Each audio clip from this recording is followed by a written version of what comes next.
Yeah, welcome to the intro of episode 5 of the podcast. I'm Chris. I'm Phil. And today we kind of covered some topics that we probably should have talked about before we had a guest. Jake was the guest last week. We had a lot of fun with him, and we realized that we needed to answer some of these questions for ourselves. So, we just wanted people to kind of get, once again, a better feel for where we're coming from in terms of games. Obviously, we don't have any professional background, but I don't know that. Well, they do now because I just blew the top up. But so we ask each other questions and then answer them, and just kind of you get a better feel for who we are as gamers. So hopefully you enjoy it. Yeah. I don't know. Enjoy the episode. Tweet us. Tweet us at the Twitter. Yeah, we just want tweets. Please, yeah. God. Please, we live for tweets.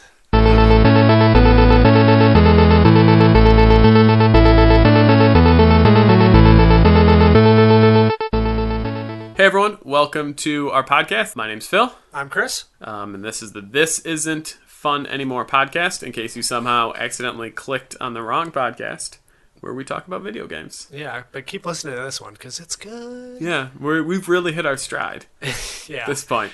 Not to make promises that we can't keep, but we're pretty sure it's the best podcast ever made. It's definitely the best podcast that There's never any mistakes. Recorded tonight. Yeah. What we thought we'd do for this episode. Normally we kind of do structure-wise, where we talk about some news, we talk about games we're playing. But we figured, let's open up our souls. Right. After 2 episodes of doing structure, we couldn't handle it anymore. Couldn't. We figured for people better to relate, we want people to go, am I a Phil or a Chris when they're listening to this? We don't want that, do we? we definitely want this. Yeah. I want t-shirts. Oh, because we're the two listening to it? Yeah. Yeah, I usually relate to myself when I listen to it. I want t-shirts made that say, like, I'm a Phil, and just like Team Phil? like a picture of me just like eating cake or something. Just Because that's the only picture they could find. Yeah, like me with my shirt on. You never have shirts on eating just cakes. Confused, drunk, probably. Yeah, just always kind of looking up like Sasquatch, like. Yeah, that would be fantastic. Yeah. All those pictures, my childhood pictures, are just Sasquatch pictures. Right, it's just you in a diaper with like barbecue sauce all over you. It's not far from the truth. Yeah. But anyway, I want people to be able to relate to us. So what I figured we could do this episode is ask each other some hard-hitting, pressing questions. How does that sound to you? That sounds great. 'Cause since it was my idea, I love it. Yeah. Yeah. Well, I wanted to take credit for it because I was doing the intro. I know, and then I stole the credit back. Yeah, God, you're kind of an ass. Yeah. It's okay, we'll cut this out. Wink. Yeah, I just winked and then didn't say anything. Yeah, well, you have to say I'm sorry, wink. I forgot this is an audio podcast. Yeah. So you always have to say wink, even if it's quiet and into the mic. Anyway, we asked Jake a bunch of questions, but we've never actually had a formal way to answer some of these questions ourselves. Right, the things that we're going to ask all our guests. So we thought we should probably talk about that first, so you guys know our answers. Yeah, we should have started off by answering those questions, so then people are like, oh, I know where they stand. Yeah. So I can hate them accordingly. And I think that's important. Yeah. Because I really want people to hate us for the right reasons. I don't want just blind internet hate. Yeah. I want people to be like, oh, if it's justified, you don't feel that bad about it. Yeah, like if it's something I said, or Yeah. if I just, like, my odor comes through the mic, which happens. Yeah, Smell-O-Vision podcast. We're the first. We are the first and probably the last. Yeah.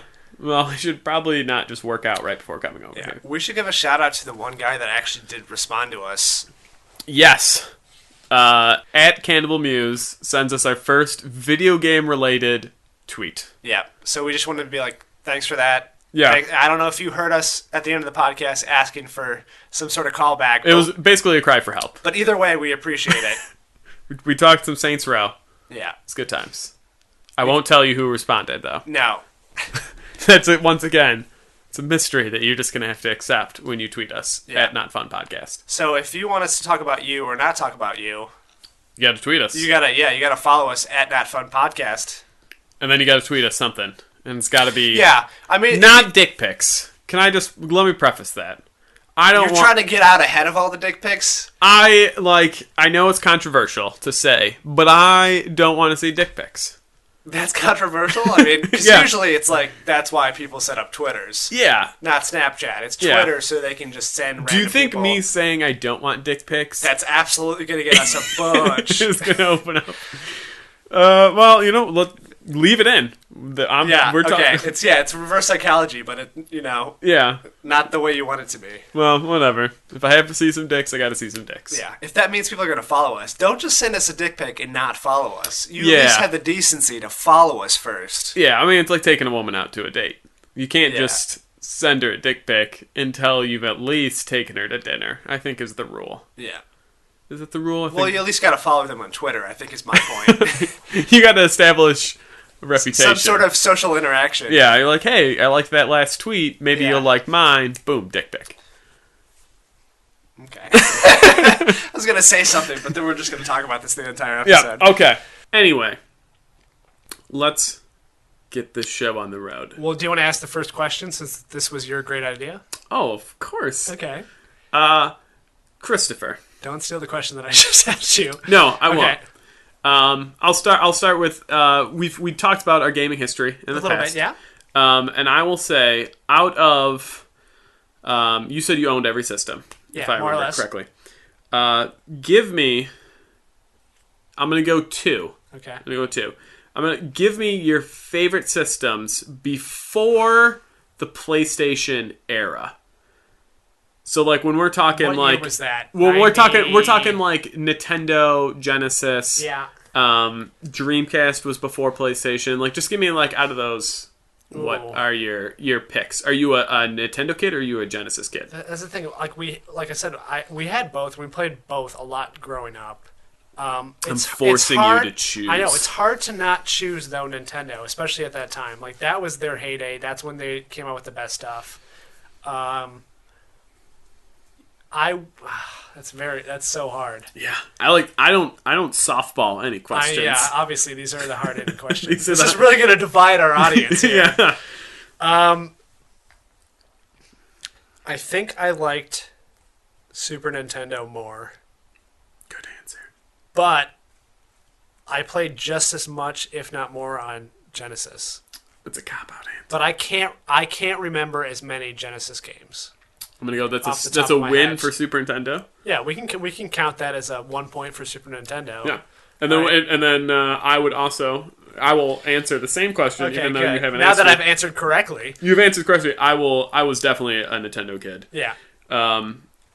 It was easy for me because I only had friends with Genesis, and I started on the NES, so SNES was just like the next step in a line. I never understood what people saw in Sonic. I was like, you have Yeah. Mario. Why Yeah. do you need something faster? So I was a Super Nintendo kid, and we can have a later episode where we talk about some favorite games. But I will give a little preview of that. And my favorite game of all time is Chrono Trigger, Okay. and that was on the Super Nintendo. Well, then, yeah, so then that's it's gonna gonna win. Yeah.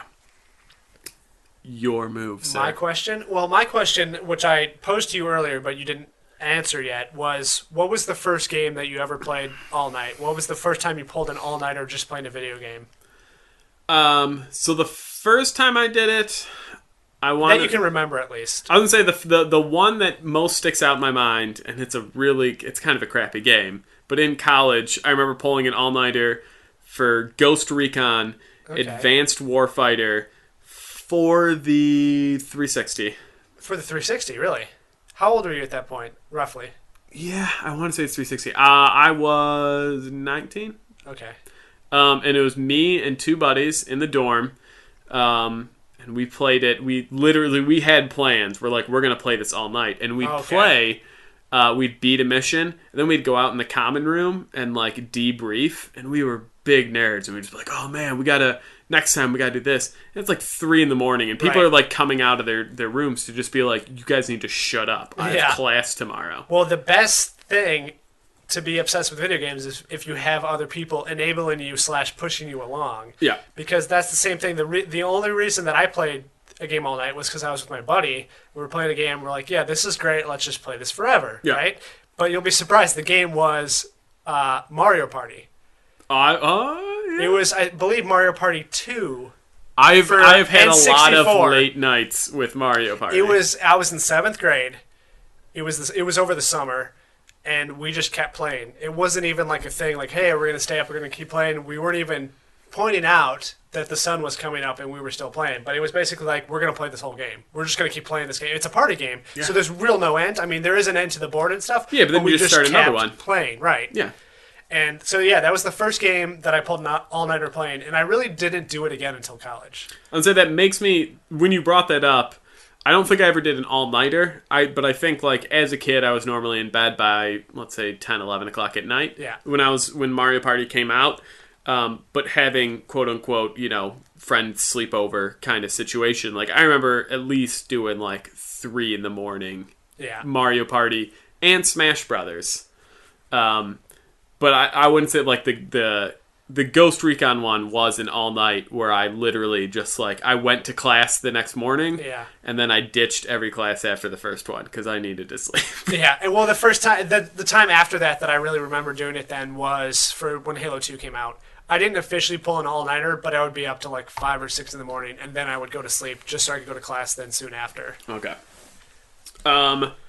So this one, maybe this is a softball. Which is fine. Maybe it's not. Pick your favorite. See, favorites are always hard for me. Slash fiction. No, obviously, Alien versus Predator for Super Nintendo.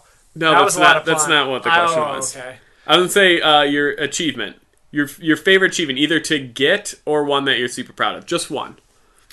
It's so hard. Or you can just pick one you want to tell a story about. I don't know. That's the thing. Would you like me to go first on this question? Please, since you asked it would be only right of you. Yeah, because why wait for an answer when this is clearly just another point for Team Phil, which everyone wants. Hexic HD, the game that came with the free? 360. Long story short, I used to work overnights at Target. So literally my shift would start at 7 at the night, and I'd get off at 7 in the morning. And I lived with my parents. I was out of college, or a summer break, actually. Summer break. So I didn't, and since my friends aren't on the same schedule as me, that wasn't really an issue. But so the nights that I had off, I still had to stay in the same sleep schedule, because you can't just switch for one night. So I would put my headphones on, and I would just play that game, looking to get the, I can't remember what the achievement's called, but essentially you have to surround one of the little pieces with the black pearls. And the thing is, if you're not familiar with Hexic, essentially it's bejeweled in a way where you're just matching things up and you're making patterns and stuff like that. But it's a hexagon shape rather than just stacks. And you have to rotate. One button rotates one way and one rotates the other. But and the thing isn't it is, like you get like diamonds and then black? So it's yeah, like you have to keep doing things. So to get a star, you essentially have to surround one piece with all of the same color.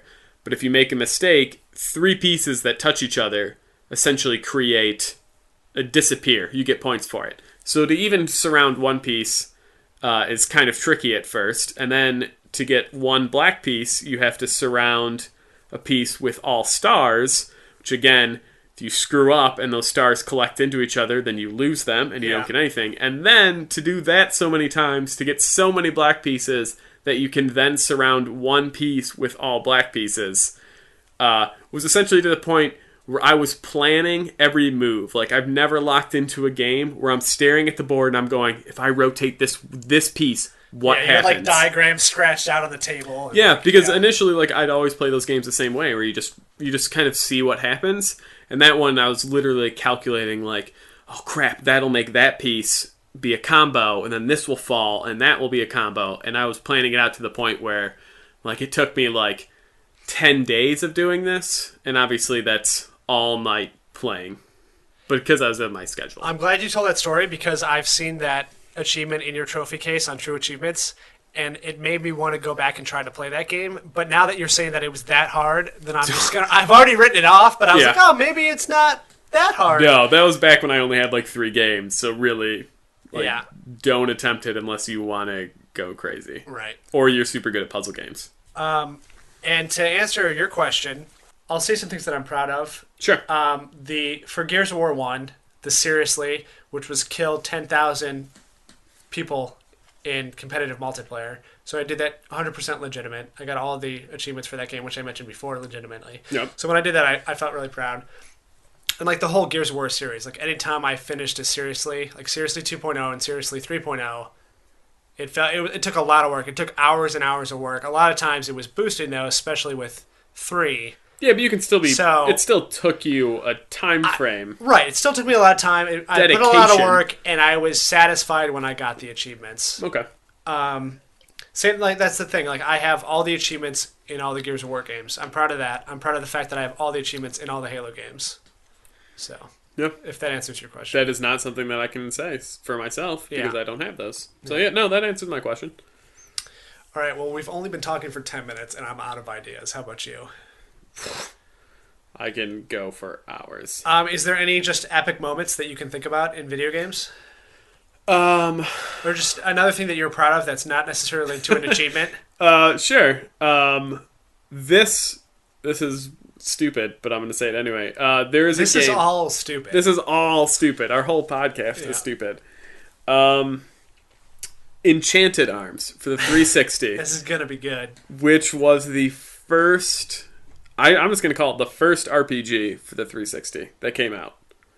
I have no information to dispute that. So yes, success is Point Phil. Point Phil, Team Phil. It is a mix of Final Fantasy and Pokemon, if I could say that, which makes it sound great.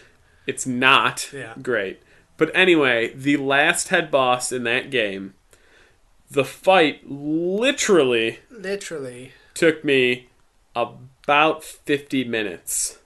And that's one fight. Normally, like, you can be like, oh man, the ending was crazy, or that last dungeon was really hard. The last fight, just the one battle, you're against one opponent, was like 50 minutes of me just like pacing in front of my two, because when I get excited about games, I've never admitted this before. Yeah. When I get excited about games, I stand up.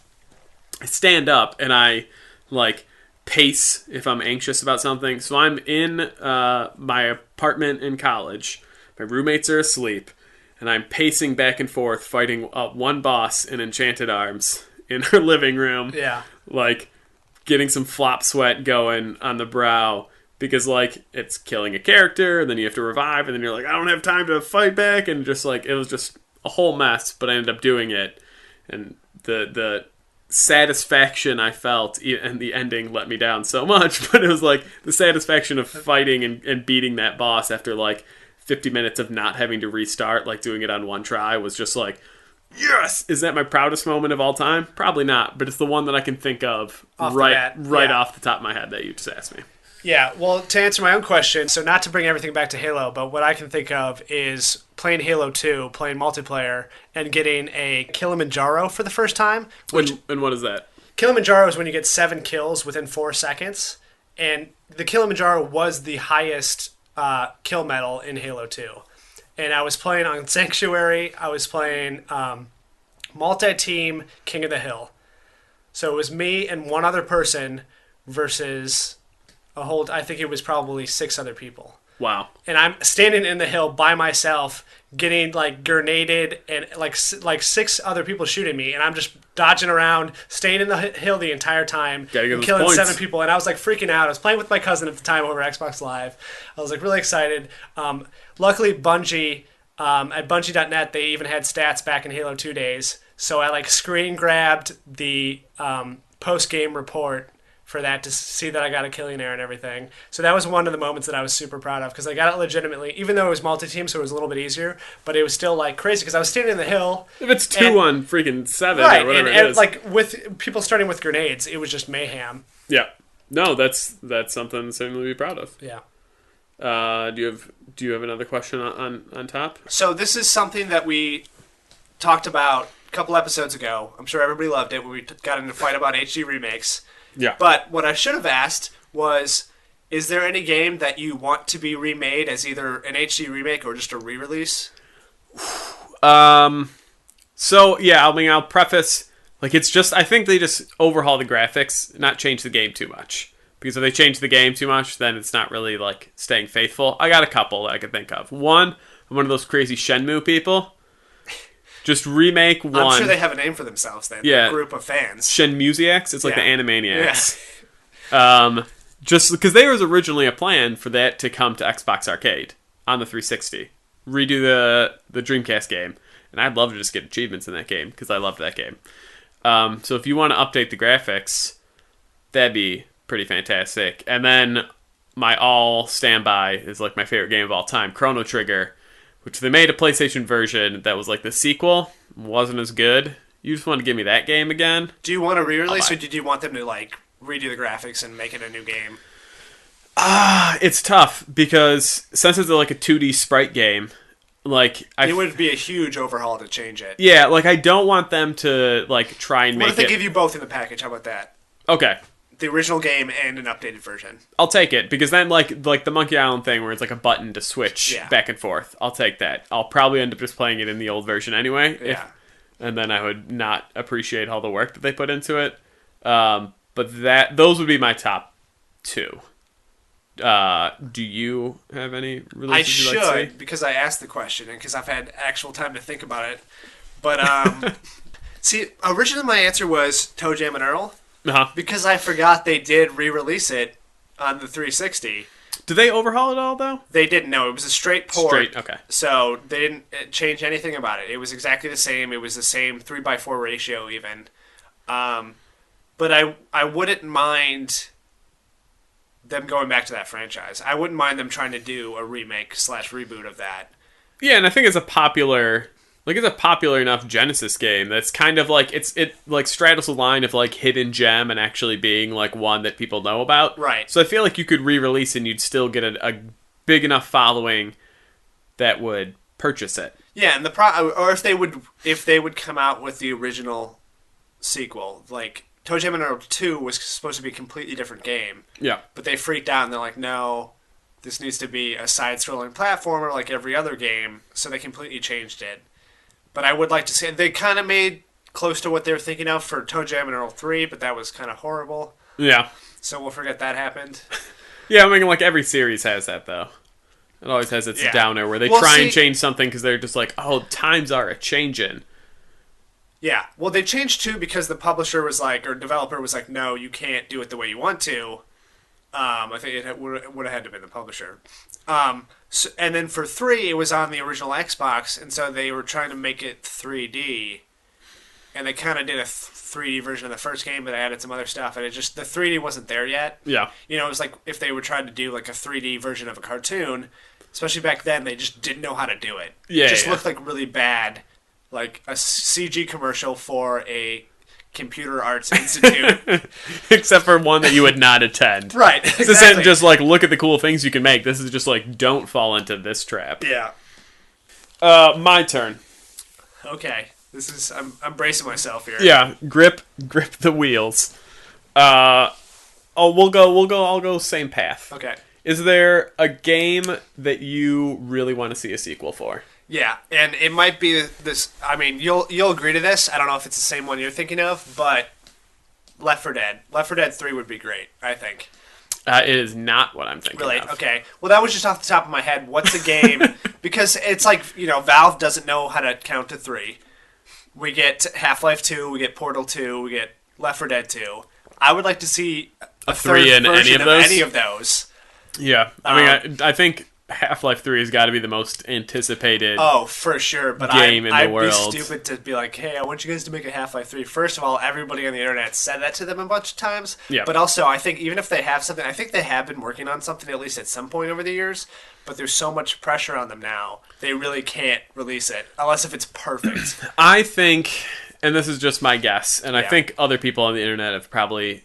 I think when the Steam boxes start going to market... That would be smart. I think then they kind of... Their first initial, like, hey, this is what this Steam box will have that no other console will have is Half-Life 3.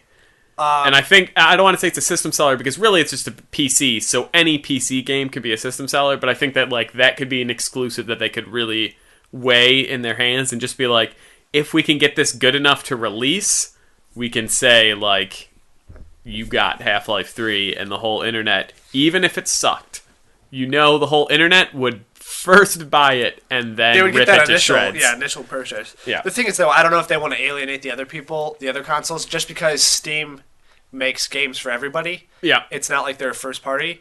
And also, the whole idea of having an exclusive for your console is such an old idea that I don't know if Steam would do it. And I think it's a good idea, but it's like one of those things where like Steam is all about changing the way the marketplace is and stuff like that. So, I mean, I think it'd be I think, and you're right. I think exclusives are kind of a thing of the past, but I think that'd be just like you only need a couple exclusives. Like you can still come out with Left 4 Dead 3 and Portal 3 and make that go to every console. But I think Half-Life is the one that, like, that's your Halo, that's your Last of Us, that's your Uncharted or whatever. Your like Sonic the Hedgehog. Your Sonic the Hedgehog, where you can just be like, hey, you can get Portal 3 and you can get Left 4 Dead 3 on anything, on Xbox One and PS4 and PC, but we're going to just leave you Half-Life 3 on the Steam box.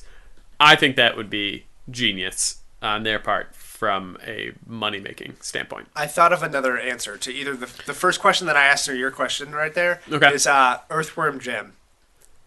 I'm just thinking of, like, back to when I was playing, like, Super Nintendo a lot. All those games were fun. I want to play those games again. So, Earthworm Jim, I don't know if you ever played that. I did. I loved Earthworm Jim. Yeah. Didn't they make a 2?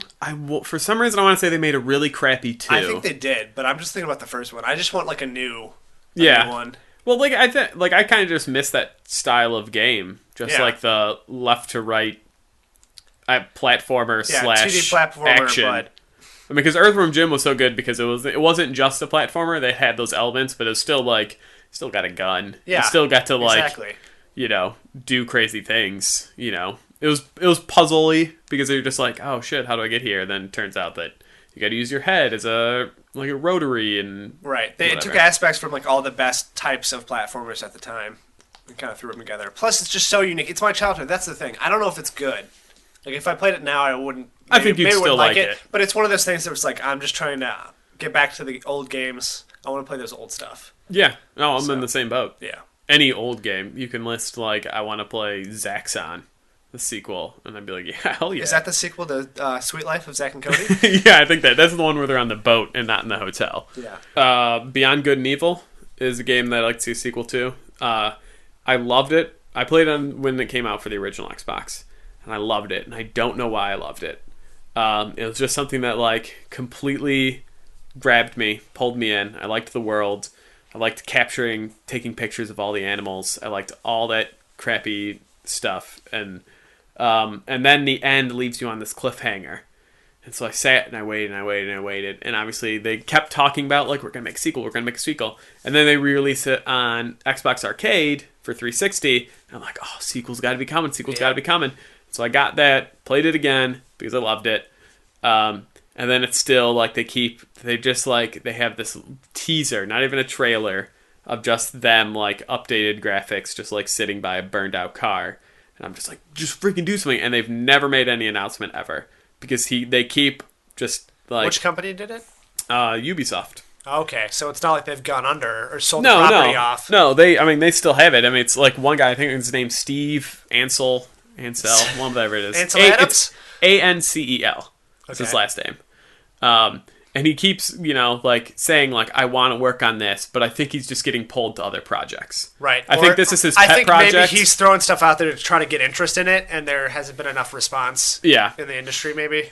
I mean, that's possible, because, I mean, it flopped in terms of sales when it came out for the original Xbox, because it was immediately, like, it was released when a bunch of other big releases were, and it didn't have any press behind it, and I remember it going to the bargain bin real quick. And so I just, like, I think that then they were just like, well, we're not going to do a sequel. This game didn't sell. And they were kind of hoping to, like you said, drum up interest when they did the 360 release. But I don't know if it did as well to do it. But that would be my choice. I'd like to at least do a second one and close the story. And then I'd be happy. It doesn't need to be, like, a 10 series game. Here's a question I probably should have started off the episode with, and it's something that we asked Jake, and it's something I think we should ask most guests, and it's, why do you play video games? I'm sure we're probably going to answer this in the greater sense when we over the entire podcast. Over the 3 years of this podcast? Yeah, but is there a reason that you can think of either back in the day or now while you play video games? Oh, geez. I would say now. I'll answer now, and then maybe I'll try and go back with my logic. Now I do it as just to have fun, to enjoy stories that I can't get elsewhere. Back in the day, I mean, I'm summing up. Like, I could go into detail. Of course. I'd say back in the day, it was more of a social thing. I lived 2 doors down from my best buddy at the time. He was a big sports guy, and I was a big video game guy. So, like, when it was daylight, we'd, shoot baskets to throw around the football or whatever it is. And then when it got to, like, we can't see, we'd be like, why don't you come over and play some Turtles in Time on the Super Nintendo? Yeah. And then obviously, it turns into GoldenEye and Mario Kart, and you have I thought you were going to say, like, you played sports games together as a way to bridge the gap. Oh, we played sports games. I mean, Yeah. NBA Jam is probably still, like, both of our Favorite game? well, I wouldn't say it's my favorite game, but probably, like, the game we played the most. The two of us would be, like, NBA Jam. Did you ever play NBA Showtime? That was like NBA Jam. It was like NBA Jam. It was the same thing. The guys that made, like, Blitz. I know that Midway made both of them, but Yeah. it was, like, kind of the updated version. It was, like, the newer version. It came out around the time that NFL Blitz was a big thing. I want to say I played it. Did it come out for a different system? Was it like a Nintendo 64 thing? The only system I have it for, I believe, is Dreamcast. Okay, I did not play it on Dreamcast. It might have come out on the 64 as well, N64. I want to say, like, I remember the But cover it was of like it, arcade. of like a I guy dunking. Yeah, I played it like it was like I think it's Shaquille O'Neal dunking in his Lakers jersey. Yeah. Yeah, I played a lot of NBA Showtime on the arcade because it was basically a newer version of NBA Jam. I mean, there's just something, you don't even have to like basketball to enjoy NBA Jam. No. Because you punch people. Boom shakalaka. And then you dunk from, like, the free throw line and you go, like, 20 feet in the air. Have you seen that video on Kotaku of the gymnast, I think they're Italian or something, that are doing basically a lot of the jams from NBA Jam? No. I will have Okay. to look this up when I get home. No, we're going to watch it right now. No, we're going to finish the podcast. Okay. We're not going to have 20 minutes of dead silence Yeah. and just hear every now and then, boom shakalaka. If we take it, well, they don't do that. That would make more fun. But Yeah. it was a way that some gymnasts used to rehab. That was like the project they took on for themselves, and it's pretty amazing. They do like the triple jump and stuff like that. They use trampolines, but it's still like Sure. amazing. Well, yeah. The guy does the one thing where he dribbles through his legs in the air like 1,000 times before he dunks. It's great. We'll watch it. Okay. We'll enjoy it. So I guess then the question bounces back to you. Why do you play video games? Well, once again, I mean, it's changed over the years. Like, as a kid, it was just purely... Time waster? No, it was like, I don't know, it was entertainment, it was social. Like, I always played video games with either my sisters or my friends and stuff. We had our video game console, like, in the kitchen. Okay. Instead, like, we weren't allowed to have them in our rooms. So it was like it had to be in a common space. And so, yeah, like, growing up, like, all the games I remember playing, I always remember playing with either my sister or some friends and stuff. So it was a social thing. It was, video games as a kid, it's just like fun. It's a distractor for you. You don't realize it is. Yeah. But you get to do fun, interesting things. I think Jake's explanation too was really good. It really hit home about how you get to go into a world that you never would in real life. Like, you get to experience it. Like, okay, like, I get to be a soldier. I get to be a space marine. I get to be an adventurer. I get to do all these things that I'm never going to do in my real life. And it's fun. It's a way to escape. Especially now, I use it as a way to both interactive storytelling, because sometimes TV or movies are just too passive sometimes. Sometimes you want to actually interact with something. Yeah. So it's that, and it's the idea of controlling the universe and getting in somebody else's shoes and experience something that you'll never experience in real life. Yeah. And then plus, like, just now, like, kind of like you said, just we're at a point where there's, like, it's reaching so many, like, it looks great, it's got actual writers now, it's not just, like, save the princess and that's the whole story. Now it's just, like, whole expanded worlds. There's, I mean, like, Mass Effect has got books outside of the games, and same with, like, Halo's got, a TV show that adds on. Like, there's this whole lore that you can really, I guess it's like reading the Lord of the Rings books. So just, like, it's this world, the internet's going to hate you for saying that. Because no matter what you That's say fine. at the second part of the sentence. I'm gonna say it's because you read all the books and you get this lore and you have accepted this world, and then it's like the same. It's not the same. Whatever. Whoever Right. wants to hate me, they can.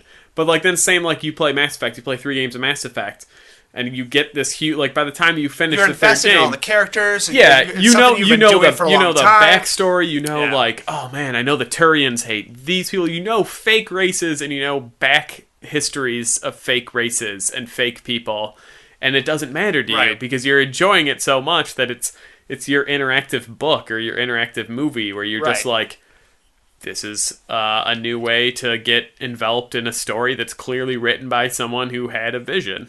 Yeah, it's so easy now. You don't even have to try to get lost in the game. Yeah. Unless a game's broken or just Oh yeah, is like a throwback where it's like it's meant to not have a story for the specific reason of just being like we wanted to make a game that's like Right. the old days. right. But like older games, arcade games, early console games were all about like repetition, doing the same thing over and over, and it being hard. So when you were playing that game, it was kind of like you were in a trance and you were trying to like get in the zone to do something, a specific task, either over and over or very well. Yep. And now it's your experience, a story. So Well, I'm just going to piggyback off of your question. that's fine. And the other thing we asked Jake 3 questions. Yeah, which I think are going to be our standard questions. Which will hopefully. be our standard questions. So I'll just go to the second question. I'll just say, what games do you play? Do you play all games across the board? For the most part, I play all games. A genre that I kind of stayed away from, not on purpose, but just in general, was like RPGs back in the day. It wasn't really the thing I got into. It kind of scared me. I didn't know what it was exactly, and so I didn't really play it. I might have played a couple and not even realized it. Yeah. And that's more something I played more and more. One of the reasons is because RPG elements have been coming into more games. Yeah, it's eventually just going to be one genre. Right. You're going to shoot a guy in the head, and then you're going to have to play basketball against Shaquille O'Neal. Yeah, nice. But not to talk about TA again, but looking at the statistics of like what genres I play a lot more genres than I realize. And I play a lot more sports games than I realized too. Like growing up, I played a lot of sports games because there was a lot of sports games out for consoles. Every year there was like iteration. 14 hockey games and like 20 basketball games and 20 football games, and I would play them all. But yeah, I like shooters. Like that's a genre that I've played for a long time, and I'll play a lot of different shooters. So I think that's probably what I play the most. Mm-hmm. And it used to be my favorite. I don't know if it still is, but once again, shooters. Every game is kind of a shooter now. Every game is kind of an adventure game. How about you? While you were talking, I jotted down. Just drifted off and I drifted off. I didn't even care about anything you said, so I'm Yeah. going to assume that you have the same feeling as me. But I jotted down in order what I think my genres are. I'll play Okay. anything. I mean, first I'll preface by saying, like, Okay, if you want me to answer this question better, I can. no, Okay. you're fine. Okay. You picked. I mean, I'm just saying, like, I just picked like 5, and I would say, I'm an RPG guy. Yeah.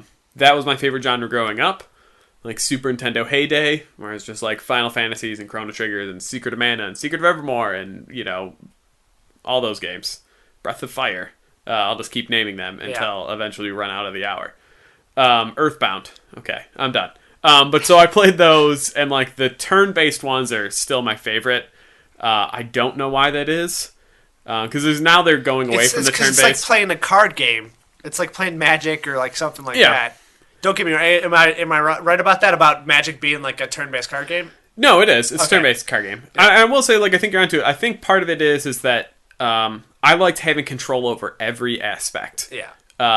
And just like example, like if I want this person to be a healer, I can just like when it's their turn, make sure that they're doing something healing-ish. While now, like the more action RPGs or the more American RPGs, you control one person. Yeah. And then if you have a party, they kind of do their own thing. Right. Which is great, and you can kind of set that up where you can just be like, I want you to be a mage, I want you to do this and that. But it's not the same to me, because Right. it's just like, I didn't want you to attack there, you idiot. Yeah. Heal me, I'm at 2 health. And then it's just, I mean, I'll still play them. I still like Fallout 3, you can still consider, like, an Yeah, RPG. That's of like course. shooter RPG. And that's one of the things that sort of got me into RPGs, knowing that it's okay. I mean, it was a huge like undertaking. Like I was afraid to start playing that game, playing Fallout. One, because it was a big RPG, but also because my friend who loves RPGs had been playing it for like 2 years. Yeah, it's a game that you can get incredibly lost in, like Right. a Skyrim or Oblivion. Right, that's the thing. I'm afraid to play Skyrim. Like I've played plenty of big RPGs at this point, but I'm still like I don't want to. I can't commit that much time. Like once I started playing it, I'd be like, okay, I'd be able to like set up goals and tasks and know exactly what to do to be able to complete it, quote unquote. Yeah. But like going into it, I'm just really intimidated by them. I will say, like, Oblivion, in that aspect, like, I played it like crazy. I played a huge portion of it, and you just, like, every time you get a side quest from some, drunk guy on the side of the street, you go and do, and then you realize that your list of quests is, like, 14 pages deep, and you don't know where you have to go and run over the map.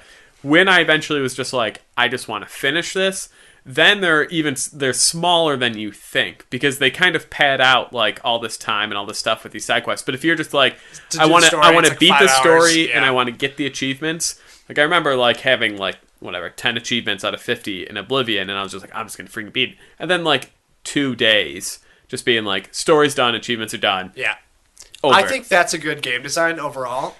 Is give you enough stuff to do that you can play this game for years if you want to. Yeah. Or if you just want to get done, like I said, the story or the achievements, then you can do that. Yeah. So that's good. I don't want an RPG where it's like you got to play every character class for 1,200 hours, stuff like that. That's not fun. No. You don't want one that's like the super old school, like you got to grind and you got to spend 20 hours just fighting these guys over and over again to hit a level cap, to go into the next dungeon, to do it all over again. Yeah. But then I'll run through the rest real quick. RPG is my number one. Puzzle games are growing on me. I'm going to put that 2. What do you consider a puzzle game nowadays? Because that's changed from what it used to be. I will consider them... Well, just name some titles. Sure, like Portal. Okay. I consider Portal a puzzle game. Yeah. I'm also going to kind of group in now puzzle and / adventure. Like the old school point and click is to me a puzzle game. Because really there's a dialogue and whatever, but it's like you pick up an item, you have to figure out where that item goes to progress the story. Yeah. So you could say adventure. Because like I would say, Walking Dead's an adventure game. Yeah. But The Raven is a puzzle game. Is that accurate? Yeah. I haven't played The Raven. Yeah, I would say Raven is more of a puzzle game than Walking Dead is. Okay. Well, for sure. Yeah. So fine, I'll do puzzle / adventure. 2, 3, whatever you want to take that. Then I do sports, NBA. Yeah. Anything NBA. Yep. I will swallow. You don't have a lot of options anymore. No. Did you ever play like NBA Street or NBA Home Court? I played Street on the Xbox. GameCube. Okay, I used to play it on GameCube, and then I did play it on Xbox also. But that's where I started playing this. It was NBA Street Volume 2, and the cover was like Dr. J and like 10 Michael Jordans. Yeah. And I must have started that game over like 300 times just for fun, to be like my character and 2 Jordans. Yeah, it was always Jordans. My character that kind of looks like Jordan and 2 actual and 2 Jordans. other Jordans. My character who has all Jordan's moves that I purchased and 2 Jordans. Yeah, not to go off on another tangent of a tangent, but did you see the new PS4 Jordans? Yes, where the USB ports in the back. HDMI. HDMI, but they're not functional. They're just for show. Yeah. They do come with a little cord that you can plug into both of them that locks into the shoes, and you can use it to carry the shoes as a pair. But anyways, I just thought I saw it, and I didn't look too much into it. I just saw like shoes with ports in the back, and I was like, what the hell is going on? But I'll like a PlayStation / video game crossover with a Jordan, like in the 90s, that would have been huge. Oh yeah. Maybe you have to wear the shoes, and then it replicates you running in place. Like that's how you have to get up and down the court. It's like the movie Like Mike, I believe. I think it's exactly like oh my that god. movie. You could dunk in real life if you wear those shoes? If you find Michael Jordan shoes, these happen to be video game versions, so they can do even more. They can catch on fire if you get a lot of baskets in a row. I hope they don't catch my carpet on fire. No, they won't. It's not real fire, it's just pretend fire. Oh, thank God. Yeah. Thank God. It's all pixelated. Good. Sorry to get you off topic. No. Okay, let's go back to your list of... RPGs, puzzle and adventure, sports games.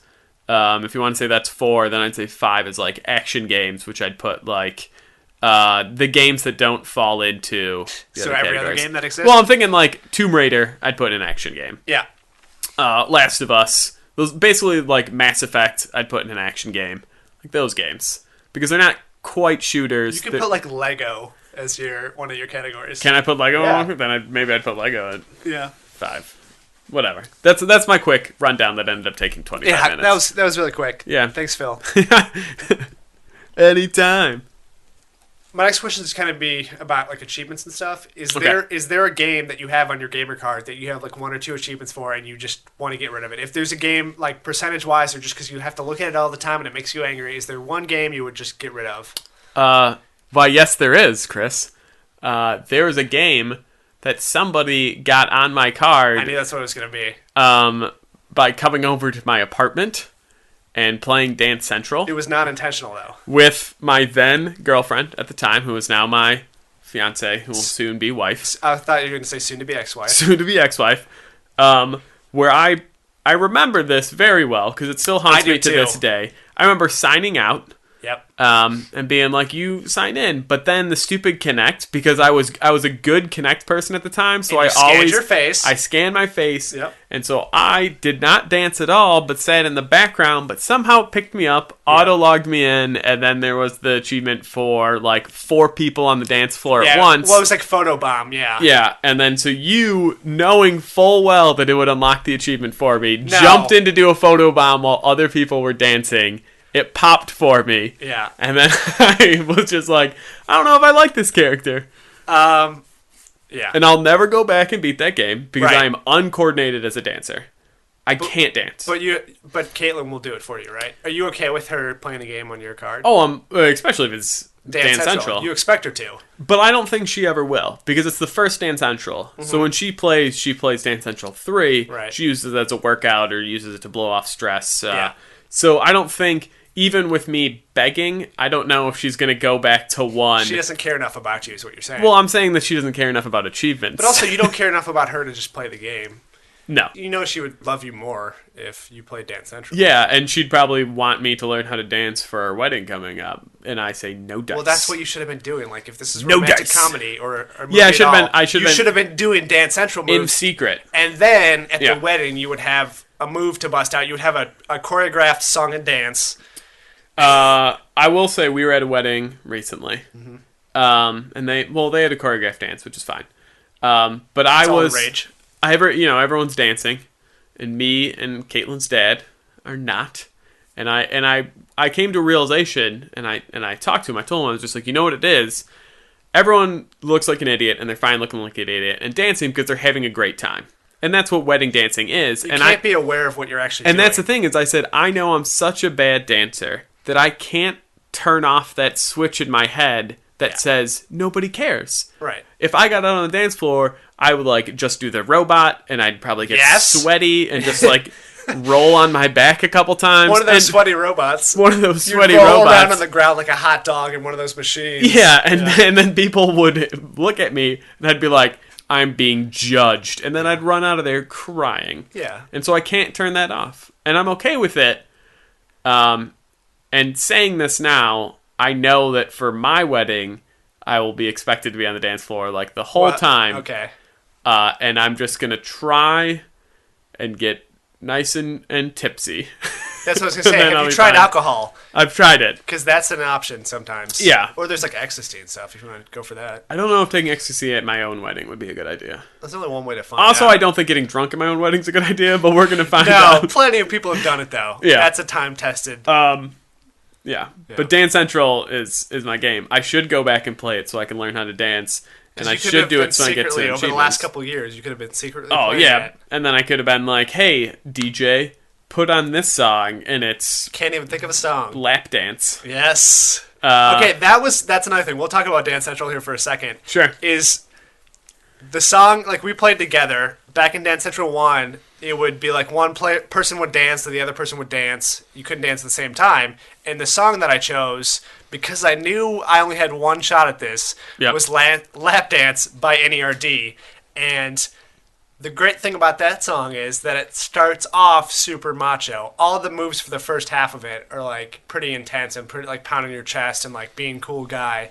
But then it turns into a stripper dance at the chorus, and Phil was not having any of it. I tried. I feel like I needed to like, because I'm such a bad dancer, like I should have started off with like tutorial song, like difficulty 1, and then I could have been like, look, the whole crowd isn't booing me. Well, that's the thing we found out too. If you do so bad, the music cuts down and you can barely hear it, and it sounds like an echo, like it goes away, like the crowd and the music goes away. And we didn't know that was a function of the game until I danced. You started playing. That's again, how bad I am. That's my fault because I made you play that game. I made you play that song. I mean, I did it with you, but it doesn't matter. Because you were already a dance master. No, I mean. Okay. You had the game. You do the Dance Central games. You're good at Yeah, but that was the first game, like right when it first came out. So, but I'm still saying like that wasn't the first time you played it. No, was at my apartment. Right. So like if I would have danced with Jake, maybe it would have been a little different and a different song. But but I'm saying like because then I could have been like, look, we're both bad and we're both bad at the same time. Yeah. But when I was sitting back and I'm watching, I'm just like, everyone's fucking better than me, and I'm never gonna get good, and I hate everybody. I just want you all to go home. Can I say that I secretly plotted revenge against you? Oh. I was thinking like when you logged on to my Xbox like one time, I was like, I'm gonna fucking give him the worst achievement I can think of. Dude, I thought about that. I thought this whole time that you were gonna find a way to get back at me. Yeah. So when we do the 24-hour marathon, I'm gonna delete games off my Xbox that you could like. If you got an achievement for like pinball, I would kill you. Yeah. Because that's the hardest game ever. Like I said, it's got 32,000 T8 points. I won't. I'll say I won't do it. I'm over the. Like at the time though, I didn't know that you cared so much about achievements. Yeah, and I didn't know that it was like the second time we've met. Right. So like you were just like, I was just kind of messing around. I was not. I mean, I'm fine with it. I'm fine with it. So like I'm not gonna do revenge. But at the time, like I was just like, I'm gonna get him. Yeah. I mean, if you want, I can play the game for you. I'll get you the achievements in that game. No, I'm not worried about it. Okay. Because I'm never gonna 100%. That's a thing, though. If that was like the one game that I was just like, oh, this is going to hold me back from 100%ing, it's different. But I have games that just have unobtainables, so it doesn't really matter. Yeah. So yeah, before I answer that question for myself, I have a question for you again about what type of gamer you are. You were saying that like you were upset watching us play and all that stuff, and you're getting frustrated. So I feel like there's two types of people in general, and this kind of comes over to games. Sure. And for me, if I get frustrated, I get obsessed with a game. Like, if I get frustrated, I can't do something in a game, something's really hard, I have to keep doing it until I get it right. I know other people I know, like my girlfriend and stuff, when she gets frustrated, she doesn't want to play anymore. Yeah. It really depends on the game. First, to clear up, I wasn't, like, angry. No, I didn't. When I was at Dance Central. No, I know. But that sort of thought, like, made me think of the idea. It really depends on the game. There are games that I'll get freaking red in the face and I'll just keep retrying over and over again, and I'll have to just like, I just got to beat this so I can be happy with my life. Right. And that's usually to me that's a sign of a game that I'm enjoying, because I wouldn't care otherwise. If it's a game that I'm just kind of like haphazardly playing, whether it's for the achievements or it was free or something like that, and I get frustrated, I'll just be like, I'm done for tonight, and I'll turn it off. Yeah. But like, for instance, I think the last game that I can think of that I was getting frustrated at is maybe Deadfall, which we'll talk about in games I'm playing. Where just like, for some reason I couldn't think of where I needed to go, and I just kept getting grabbed by zombies, and I'm just like after like restarting like 5-6 times and then making new mistakes over and over again, I was just like, all right, you know what, I'm just done for tonight, because that game doesn't grab me. Like, that's a game that I'm playing because it was free and because I have it, and I'm just like, oh, I'll just beat it. So it's not the like obsession that I need to beat. Yeah. Like Sneak King. Yeah. But it's one of those things too where I found out, like, after years of trying to like bulldoze it down, trying to muscle through it, if you sit down the controller and come back to the game later, a lot of times you're better. You'll figure out what to do, or you'll be better. I don't know why that is. I don't know if it's just your mind, you get stuck and you just, like I said, try to bulldoze your way through. But yeah, like a lot of times in a game, if I just can't figure it out, like if it's a puzzle or something too, I can't figure it out, I'll just walk away and come back and I'm like, oh yeah. Well, I think all of a sudden now I'm headshotting everybody and jumping over things and like... Yeah, well, I think the part is because like you get stuck at a certain part. Let's say it's just a jump, a really long jump or whatever. And so you keep trying over and over and you keep failing that jump. Eventually you get so frustrated that you start blocking out the parts to get to that jump. Yeah. And like preparation for the parts after. Because so then you're just focused like, I just got to beat the suit part. So then you start making mistakes earlier than you normally would. And then like you finally, you get past that jump like and you make a... memory yeah. and you keep doing the wrong thing over and over. You just get worse and worse. Yeah. I mean, like platformers, that was notorious as you're just like, you start getting mad and then you like jumps that you'd normally made or bad guys that you'd normally kill are now bothering you. And you're just like, I hate this game. And you just, Yeah. It's ridiculous. Did you see the video of that guy that beat a level of Mario just listening to the music? Yeah, with his back turned? Yeah. Yeah. And he just jumps when... jumps when the beat happens. Yeah. And sometimes he's walking into a wall for a couple seconds, but it still works out that he can beat the whole level. I mean, kudos to him. Yeah. Just reminded me of, doing jumps and timing and... Yeah, things like that. So now you have to answer the remove... I guess. I was hoping you would forget about that. No, I think if any game I would remove from my card, there's a couple games that I don't want to play. I have like 2% of the achievements, but I don't want to play them, but I end up playing them anyways. But if there's one game that I would remove from my card just because of percentages and stuff, it would be Chrome Hounds. You can't beat that because game. I can't. I got all the achievements I can in the game, and I have like 80 points out of 1,000. Yeah. Because there's so many discontinued achievements. The servers are off. You can't play it. And it's one of those games, too, where I was super excited before it came out. I like old mech games. I used to play them a lot. Like I played like BattleTech, and then I would play like Mech Warrior, stuff like that. So I was excited for it to come out, and I played it a lot. But I've still got like no achievements for it, and now they're unobtainable, and I don't want to ever play it again. Well, and even if you play it again, yeah, you can just sit and stare at that blank, empty void that used to be some achievements. Yeah, but that was a game too I was really excited for, and then kind of disappointed. I remember watching when my buddy got an Xbox 360 and I didn't have one. I remember him like renting that game and playing it, and getting like, obviously he didn't care about achievements at the time, so he'd get like 2, and then like I remember just always thinking about that when I look at like the discontinued list and seeing that whole game pop up. I'm just like, he'd probably kick it himself if he cared. But you rent a game and then you're just like, oh, whatever, it wasn't my speed. But then it's just like, it's on your card forever. Yeah. Well, my next question then, and then this one is a thinker. Thinker and a stinker. Yeah. Those are my 2 things that I do. A recent game that you loved that everyone hated, or a recent game that the reverse. I can't remember which one I said first. But it's either you loved and everyone hated, or you hated and everyone loved. I'll take either or, and I won't make you answer both.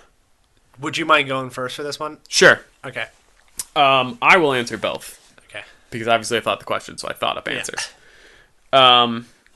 It's hard initially to think, like, what does everybody love and what does everybody hate, unless you spend time and do research. Yeah. Like an idiot. But also, you have the ability of playing games later on, so you already know if everybody likes this game or doesn't like it. So the I will go that everyone loved and I hated first. And I'll try and keep it recent, but I know it won't be because I'm already 10 years behind the curve. Yeah. Borderlands, the first Borderlands, I loathed. I rented it with a buddy. It was fun, 2-player. We got bored before the rental was due back. Like, that's, like, it just didn't...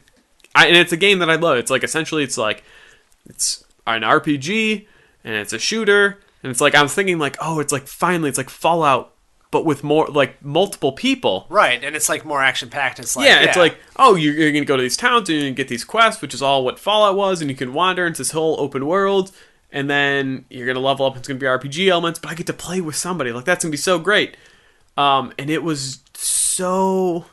I can't stress how boring it was, regardless if I played with people or I played by myself. I never played a full 4, and that's what everyone, will argue, and it's just like, you need to play with 4 people. And I understand, like, that worked for Left 4 Dead, and it would probably be better with Borderlands with 4 people than with 2. My argument is to make a game that shouldn't be experienced unless you have 4 people is bad game design. Because that game is so long. I agree with you in general, unless if 1, it's a party game, or 2, have you seen that like screen peek game where you have to look at the other people's screen to see what's happening? So it's only played on one TV or computer. It's split up into 4 quadrants, and you run around with the gun shooting people, but you can't. They're invisible on your screen. You can only see them on their screen. So you have to look at each other's screens to see if you're in the same room or if you're aiming at them. Yeah. Well, okay. Well, that's completely I know. different. Yeah, that was a sidetrack, but I just thought of that. Okay, sorry. But I'm just saying, like, I slogged through that game and all of its stupid DLC because once I get a game, I have to freaking beat it all the way. And pouring in more life in that game than I ever wanted to, because it's just points where I'm just like, yay, more loot. Like, the whole thing, the whole premise, and I'll get off my Borderlands kick. The whole premise is just like, fine. Look at how many guns we have in the game. Because every gun's randomly generated. So that each gun's got stats, and then it can have an element attached to it. Like, oh, this can be an acid gun. This can be a gun that sets people on fire. The thing is, no one in the world wants to stare at the ground and compare stats for hours. For hours. You do that for the first 2 hours of the game. Yeah. Then you find guns that you're just like, these are my go-to. Right. And that's it. Yeah, once you get a powerful gun or has stats you like, you don't even look at the other ones. Yeah. And that's the thing. It's like, oh, the recoil's a little bit worse, but, the rate of fire is higher, so does that, Yeah, does that balance out? Oh, this one's an electricity 3, but this is a fire 4, right, but it's like a lower ammo. Yeah. It was so... I hated it. It also didn't have any story, and it was so sparse, and it was just brown wasteland. It's brown wasteland to brown wasteland. Yeah. And you talk to one guy... Fallout, but it was fine. Yeah, but you talk to one guy in the town, and he's just like, go kill 10 Varen. Like, it was an MMO... But they hit it as an MMO. Because it's like the quests were terrible. It's just like, go kill 10 of these guys, or go pick up 5 crystals. It's like World of Warcraft quests, where the whole point is you're just doing them. Yeah, and everybody hates that. Well, no, I'm just saying, like... Yeah. And then you play it in a shooter, and you're just like, oh, yeah, I get to keep going back to Crazy Dave because I killed 10 monsters. That's the one that I hated. And then to switch to go on the other side, a game that everyone hated that I loved... I haven't finished this game yet, but I'm about halfway through. There's a game called Never Dead, and it's a third-person shooter where you play as a guy who's essentially already dead. You got it thinking it was going to be an awful game, too. You're like, this is a shitty game. Yeah, I got it because it was so cheap. It was it's like the game is selling for like $3, whatever. And I got it thinking it was kind of a shitty game, and I played it because I was initially going to go for the multiplayer, but then people ended up backing out, whatever, so I had to play it anyway. But the whole premise of the game is it's like you're fighting demons, whatever. It's third-person shooter. But every time you can't die. The more damage they do, they tear off body parts of you, and then you can go and pick those body parts up. The only way that you can get a game over is if they tear off everything but your head. Yeah. Your head's rolling around, and there's bad guys that can eat your head, and it goes into a QuickTime event. That does sound fun. And if you fail the QuickTime event, then it's game over. But to get to that point, you really have to keep screwing up a lot. Yeah. But it's like you lose a leg, so you're a little bit slower to walk around. You lose an arm, so you can only fire with one arm. But it's like I went into it with low expectations, and so it's above my expectations. I will say what I'm comparing it to is I did happen to look it up on Metacritic. I didn't know if it was based on the price or because... Well, the price is low, and I when it was coming out, people did not favor it reviews. Yeah. And I know Metacritic's a terrible way to do it, because there's people who give everything 10s, there's people who give everything 0s, and you just kind of have to throw those out. But I guess what my score is, anything that's below, like, a 65 is probably pretty terrible. Yeah. Never Dead got a 52. So it's pretty far down there. Yeah. It's barely at a halfway point. But you're enjoying it. Would you recommend it to somebody else? Yes. Okay. I would recommend it if you're a fan of third-person shooters and you're okay dropping $3. Right. If you and you're saying there's multiplayer, is it cooperative or competitive? It's co-op. There's a co-op mode where it's essentially challenges. So you and however many people, I think it's 4 people max, go into a challenge, and it's just like you have 5 minutes to go find this head boss and kill him, and it's the 4 of you, and you're all those super powered guys, and then just you go and shoot everything guns blazing. Yeah. I've only played multiplayer for a little bit. Like I said, everyone ended up freaking dropping out, and we didn't get anything done, so I have to do it over. But it's enjoyable. I would say for the money that I paid, and for the expectations that this game is supposed to be completely awful, it's a game that I would say, like, it probably deserves a 70. Yeah. It deserves, like, a C, not like a F, you're going to fail. Right. Those are my 2 picks. You only have to answer one of those, though. Okay. Well, it's not going to be a great answer anyways. Sure. One, because I wasn't really thinking of anything because I was listening to what you were saying. Big mistake. But 2, and it's a game that we talk about so much, but I'm just going to say a game that I was sort of disappointed with and has sort of soured me to it a little bit would be Walking Dead Season 2. Okay. So I'm going to say that I didn't love it, that's for sure. And one of the problems is, in episode 4 especially, I didn't feel like my choices mattered and stuff. And once my suspension of disbelief has sort of expired for that game. Now that I've sort of seen behind the curtain, now that I've seen the puppet strings, not that they weren't always there and obvious, but now that I feel like I'm constantly aware of it while playing the game. Okay. That's kind of... It's kind of ruined it for me. Like, I can't get into anything, and I don't care, and like I feel like I can't even make the choices I want to anymore. That's not even an option. Even if they're not going to have lasting effects, I feel like the 3 to 4 choices they give me aren't even what I want to do anymore. And also, I feel like I'm sometimes 10 miles ahead of the characters. Like, they try to throw something at me that they think is going to be a surprise, but I saw it coming miles away. And like... the thing is, I saw the reviews for episode 5 before I played it, and they're all like, 100%, 10, this is the best episode of any Telltale game ever, blah, blah, blah, blah. And then I played it, and I was like, this is my least favorite one. Yeah. Well, then that fits the category. Yeah. And I know that there are a few branching endings. I'm not going to give spoilers or anything, and I chose... one of the endings that I think is better for the character, but it turns out to be less interesting as far as some of the things that happen in it. But reading the other endings, I still wouldn't have been sold on it. Yeah. I mean, that's the thing is, like, we've talked about it a little bit, so... Every episode we talk about Walking Dead. Yeah. And I'll just say, like, I think they just spread themselves too thin. I think, like, Walking Dead Season 1, like, that was the only thing they had going. Yeah. And then they were just like, oh, let's expand to 2, let's expand to 4, let's expand to 6. Right. And now I think it's just like, you don't have... You have more people, because you're probably hiring on for all these games. Yeah, I think there's different writers for Season 2 than for Season 1. Yeah, I just think the talent just has moved around so much that it's not that cohesive. But like I mentioned before, I feel like with Season 2, it's less about trying to take somebody through this emotional journey or through the story where they make their own decisions. It's more about, like... can we trick the gamer? Can we give them an option that seems good and then get them screwed because they chose that option? Or can we throw something like, can we always be trying to throw curveballs at them or try to make them expect something they're not expecting, sort of thing? Yeah. And it's like, because I feel like they're trying to trick me, but because I can feel them behind the curtain, it's like that's the problem, is once you realize that your choices may not matter, then it's just like, what's kind of the point? Yeah. That's fine. It's good. I'll take it. All right. So... you don't have to answer one specific thing, but is there any type of party game that you really enjoy? I will say I lost many of nights and many calluses on my palm by playing Mario Party. I freaking loved those games. Yeah. And I would probably still love those games, but I haven't played Mario Party in a while. And it's got the name Party right in there. It's got the name Party. How can you have a bad time? It just, to me, when the fact that it was a board game with party game, like it was, and mini games. It was two folds. It was just like, I'm gonna beat you at this mini game, and I'm gonna fucking beat you at the board game. Like right? it was a win-win. I'm gonna get that star before you. Yeah, and I had fun playing that game. As going back to like the Borderlands requires 4 people, like I had fun playing Mario Party by myself for a little bit to like unlock some things where you're just playing against the computer, and sure, they cheat and they roll 6s when they need to roll 6s, but it was still enjoyable.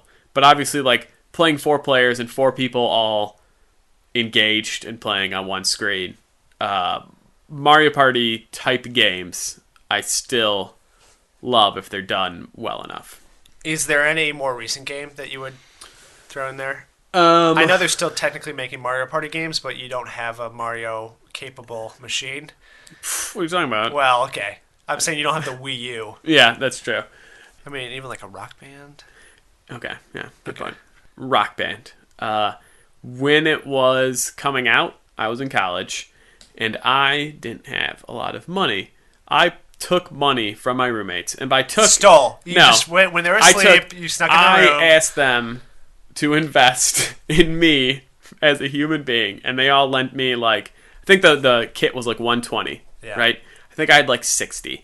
I think I borrowed 30 from both roommate to make out the max. Went there, got it day one, brought it back. Practice. That was a game I practiced at. If I put that much time into a real instrument, I could probably play. And that's what made me think of it, too, about being frustrated. That was one of the games where I was not good when I first picked up the guitar, because most people aren't. There's, like, this whole, like, learning curve of, like, figuring out how to finger and, like, just getting your eyes to match your brain, to match your fingers. Yeah. So. Drums was all my thing. I've played... I won't say I've been an accomplished drummer, but I did play drums before Rock Band. So that was the thing. I was just like, when I got the drums, I'm just like, well, this should just be like riding a bike, but it's not, because like you said, you're just matching brain to like doing. You're not doing things by feel. You're doing things based on how the game shows. Like when you first play, you're gonna be bad. Even if you're good at guitar, it has nothing to do with that. Even if you're good at eye-hand coordination, it's like there's this moment where you have to figure out. You have to like. There's like a secret code to it. And once you figure it out, then like that's a game though. Like I said, when I first started playing, it was really bad, but I got obsessed with it. I'm like, I'm gonna be good at this. Yeah, I'm gonna keep playing until I'm good. Yeah. As soon as I beat it on easy, I'm gonna beat it on medium. I'm gonna beat it on hard. I'm gonna get expert and gonna get 5 stars in every song. Yeah. So yeah. And I just remember like that was obviously to me it came out in the perfect time because I was in college. It was just like you'd have a party. You're just like, let's just get a couple cases of beer, and we'll get whatever 6-7 people here, and then you can just switch out. Who's playing what instrument and whatever. It's not always the same 4 people, and you're sitting back and you have like, no judgment. People are singing and they're singing terribly. It's like that combo of having a karaoke machine, which people want to do. If everybody's in on it and everybody's embarrassing themselves and switching positions and stuff, they don't. It's more fun. Yeah. And still, I played Rock Band 2 to death, and Rock Band 3. I will say I probably put the least amount of time in. But is it because of where you were? Like, you weren't around other people? You couldn't play? It's not like it was a worse game. No, it's twofold. I was around less people. Rock Band 3 came out, and I've already moved on past college. Right. And 2, I live in an apartment now, and I'm on the 2nd floor. Yeah, especially the drums. You can't do it. So it's like, I still, like, if I want to play by myself, I'm still going to play the drums, because that's the instrument that I'm most interested in playing. So the thing is, like, there's very specific times I have to play. I can't play too long. I can't play too loud. And then the point is just like, I used to play where you play it loud enough where you don't hear the drum. Right. You hear the song. You hear the thud of your pads, but not the actual... But now it's just like, I gotta play quiet, and I got, kids upstairs and old people downstairs, and like, anytime we've even played when you and Jake or whoever is over, like... People have gotten upset. We've gotten the broom on the floor, and we've only played like 3 songs. So it's like, it's just something... I'll maybe pick it up if we get a house again, but who knows? Like, the problem is you don't have people to play with. Yeah. And certainly it's not a bad game to play on your own, but it doesn't match the experience of playing with a bunch of friends. No. So I probably should not have given you my answer to the question. That's fine. But yeah, I mean, obviously Mario Party 2, I talked about it earlier about how that was the game that I stayed up all night playing for the first time. And Rock Band more recent, like college age Rock Band, like Guitar Hero Rock Band was like the best thing ever. Like even after college, I don't think any experience, because it's like that music thing, and because everybody has their own job and everybody can get locked into what they're doing but still have fun as a group. I don't think any other game is going to ever match that sort of thing. Like I enjoy playing like trivia games and stuff. Like those are fun party games. I like You Don't Know Jack or like Fibbage, of course. Everybody loves Fibbage. You love Fibbage. Let's talk a little bit about Fibbage. What's Fibbage? But that's like I said, those are fun to play as a group, and you can have fun and mess around, but it doesn't, like I said, it's such a fun, interactive experience. Like, you feel like a band sometimes. Like, my buddies and I, like I said, we picked up the Beatles Rock Band the day it came out. We were all ready. Like, we woke up at, like, 8 o'clock so we could all play. And we sat through. We all had our instruments, and we played through the entire game in one sitting. And that was, like a lot of fun. Like, we felt like a band. We had a good time. Yeah, that's the thing is, like, I loved and I hated later that Rock Band 1, when you created a band, always had to be the same people. You couldn't play on your own. You couldn't switch around. Yeah. Those people had to be logged in. They had to be signed up. I think you could switch instruments. Yeah, you could. Yeah. You might have been able to switch instruments, but I loved it because... No, I don't even know if you could. Maybe not. You could switch between guitar and bass, but I think if you were the singer, you had to always be the singer. Oh, okay. We never had a singer. We always had guitar, bass, and drums. Because nobody wants to sing when there's only 3 people. Right. Because you're just like... Or if there's 2 people, yeah. Yeah. But like, so I love the aspect because it was like, then you did feel like you were doing a career because you're just like, well, only the two of us have done this portion, or only the three of us have done this portion. Yeah. They can't leave, and then I just freaking blast through the career, and I'm like, hey, welcome back. We made it to the Hall of Fame. Right, exactly. Then it doesn't feel the same. But at the same time, then I also hated it because, like you said, then those people aren't available, and you're just like, God damn it, like, I just need to finish this game. Like, we're 3 venues away from, being in the Hall of Fame, right. and I can't play until they get here, and they just got new jobs, or they just got new girlfriends, or something like that. So I'm just like, there are so many careers that I've left that are just now that, like, never going to be finished, because, like... Which is so frustrating. That's the thing. Like for a while, we kind of had a band going. We all had our instruments, we all had our jobs, and I for Christmas, as a present, I got the fog machine that comes with it that plugs in. I don't know if you've seen it before. I've seen it. But it's got like a little semi-controller, but it's also like a light. It's got this light thing with a little prism on it, so it does like a light show, different colors, strobe light, things like that, and it's got a fog machine, and it's all timed with the music. Like the lights especially, but even the fog. And playing in a big room, the big TV with the lights out and the fog machine on and the little light show going, like, that's so much fun. It sounds awful. It sounds like you're a loser, and you are. But like playing certain songs too that normally wouldn't be fun, like playing No Doubt songs with that fog machine was just so perfect. Like they timed everything so No Doubt right. Songs aren't fun. I think they are a lot of fun to play, especially on Rock Band and stuff. Good backtrack. I like to play them more than I like. You like to listen to them? If I was like, oh, what's a good song to play on Rock Band? I wouldn't be like, oh, No Doubt song. But after playing, I'm like, yeah, those are like my favorite songs to play now. Like Foo Fighter songs and No Doubt songs. Yeah, well, are anything so fun to play. Upbeat, and then where everyone has a portion. Yeah.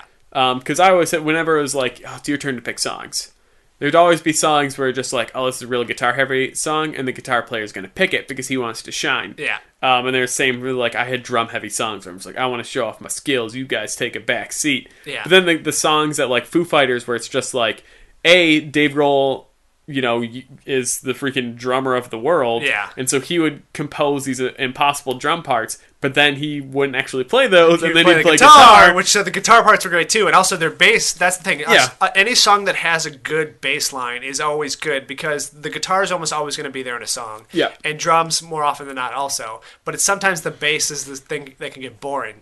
So if there's like a crazy bass beat or things like that, then that's when the whole song sort of comes together as a band. Yeah. I just remember doing Green Grass and High Tides in the first Rock Band, and I was the first one of my group of friends that could beat it on expert on guitar.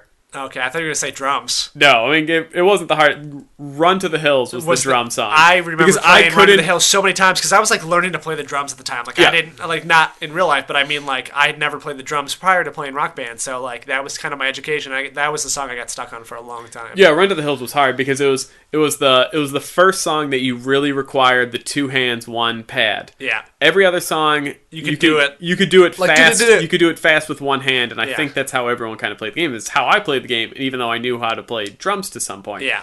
But then Run to the Hills, all of a sudden you're just like, shit, I need to do this one hand. And it does kind of change up the beat. It's like...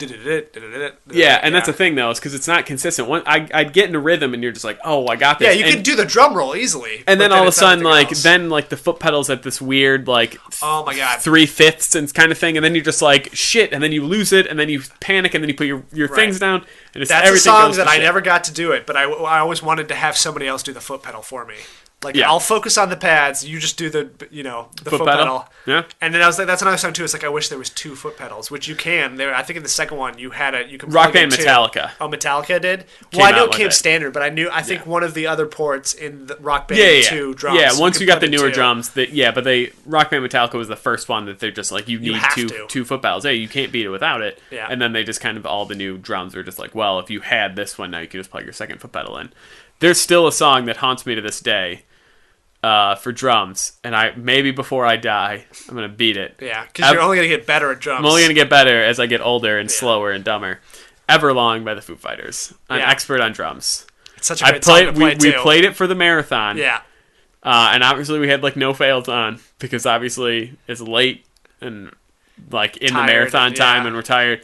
But like that thing is insane because I learned like the drum roll, but then like. Once it starts really picking up, then it's just like, for some reason, the drum roll and foot pedal I can't do, and then I lose my place. I was going to say, it's one of those songs when you lose your place, you can't find it again. Yep. So, yeah. But that's because it's relentless. It doesn't stop. Yeah. The chorus is the part where it slows down enough, but the chorus is like 10 seconds. And then it's back to the drum roll. Yeah. So you catch up and you're like, yes! And then you're like, God damn it. Yeah. I saved myself from failing, and I'm failing. I just remember that, like, the camaraderie of just like, hey, I'm really bad at this song. You're going to have to save me. And, like, timing your save so they could still get through the song. Right. That's the other thing, too, when I was looking at my TA stats, is music and rhythm games was, like, way up there percentage-wise that I didn't even realize. And it's because I played, like, Rock Band and Guitar Hero and Dance Central and stuff. Yeah. So I didn't think we were going to be able to fill an entire episode of just asking stupid questions back and forth, but we've almost gone over. We really... I'll just talk slower. Yeah, let's pad this time out even more. Yeah, we really went in, and we just had a ball.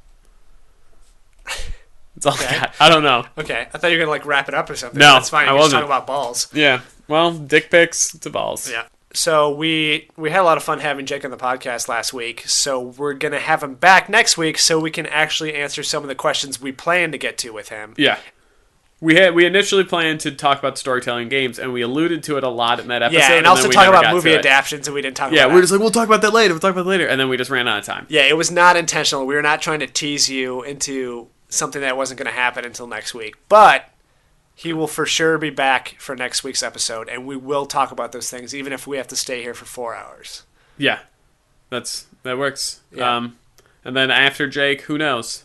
Who knows what the future holds? Yeah, who knows? If the guest episodes seem to work well from the one person tweeting us, maybe we'll have more guests on in the future.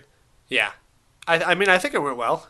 How'd you feel about it? Yeah, I mean, last week's episode, like I said, I mean, besides the fact that we just probably need to stay on topic more, but it's tough with a guest, right? Because you want them to expunge on everything that we have to say, so... Right, and we only had a topic so we would have something to talk about, yeah. But because he had so much to talk about anyways, we didn't really need the topic. Yeah. So... Yeah, I liked it. The problem is we don't know that many people. What? Once we go through the 4 people that we know... What? I'll just do a different voice. That's fine. I watched a movie about voice actors, so I know that voice. Yeah, yeah. I watched it last with night. John DiMaggio. That's funny. I almost watched it this morning. Nice. Yeah, I did not though. No. Yeah. Oh well. How was it? It was good. Caitlin's a big voice actor person. Like she knows all. Like she told me after the movie, she's like, I had to refrain from hitting you at everyone and saying he does the voice of this. Yeah. Just like That's kind of the point of the movie. They say the credits at the bottom though. Yeah. So like John DiMaggio's talking and it's like Bender voice / of Bender. Yeah. Every time, Phoenix / Jake the dog. Every time they'd appear, there'd be a different credit. Yeah. So they'd do interviews, and at first it'd just say like John DiMaggio, voice of Bender, and the next time you see John DiMaggio, it'd be like voice of Jake the dog, and then the next time is like voice of Marcus Phoenix, and they just keep going. So like Nolan North is in it.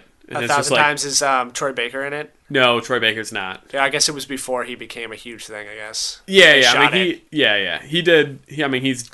Caitlin looked him up last night. He's done like over his credits are like over like 250. Oh yeah, but he's sort of become the new Nolan North. Is my point. Yeah, because he did BioShock Infinite and he did Last of Us, and he's taken over as the Joker. Yeah. So yeah. All right, let's wrap up for reals. Yeah. We're gonna put out the same thing.